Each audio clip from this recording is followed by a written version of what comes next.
Eto nga yung lechon manok na binili ko kahapon at hindi nga talaga siya nakain. Binili ko nga talaga 'to dahil akala ko maghahanap nga ang mga bata ng kanin kasi pizza nga lang yung panghapunan namin pero hindi talaga nila kinain. Pero ganun pa man ay okey lang din naman dahil nilagay ko lang siya sa ref at ito nga ulamin namin ngayong tanghali at ito na nga.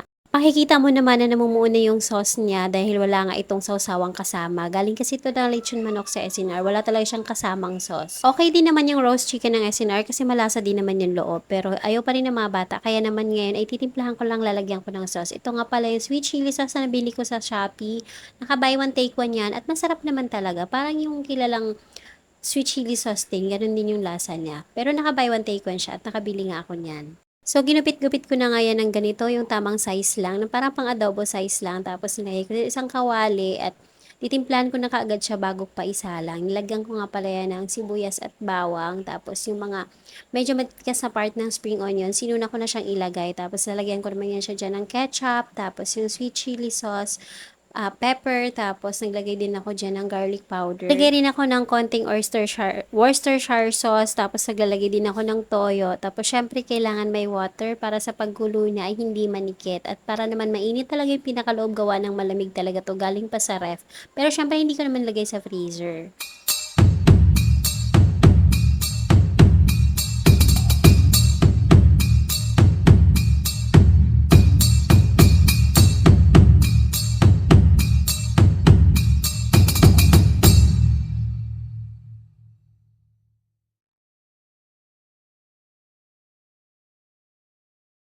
Sabay ko na talaga itong mga sauces na 'to para naman pagkulo niya ay malasang-malasa na. Pagkatapos ay isinalang ko na nga at ayan kumukulo-kulo na siya. Ang ganda ng kulay, masarap 'yan. Tapos ngayon ay lalagyan ko naman siya ng kalahating lemon, pipigaan ko lang. Siyempre tinanggal ko na yung mga buto bago ko man pigain para hindi mapasama yung buto diyan.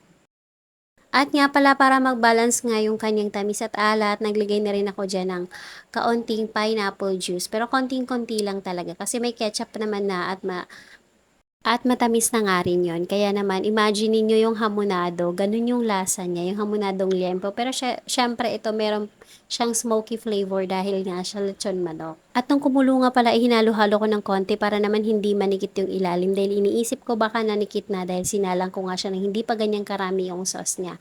Pero nung kumulo nga, tingnan mo naman, ang dami na talaga niyang sauce at ang sarap na. Nakakatakam na talaga tapos ang amoy niya talagang napakasarap na. At habang nagluluto nga ako ay dumating nga ang anak ng friendship ko at ito nga ang hinatid. Ang tawag nga pala nito sa amin ay titik ng mais. Siyempre nung makita ko siya, nag-star-star na naman ang paningin ko, nag-star-star na naman ang mata ko kasi siyempre matagal-tagal na ako hindi nakakain ng ganitong pagkain. Ito yung pagkain namin noon sa probinsya na talaga namang mabigat talaga to sa tiyan.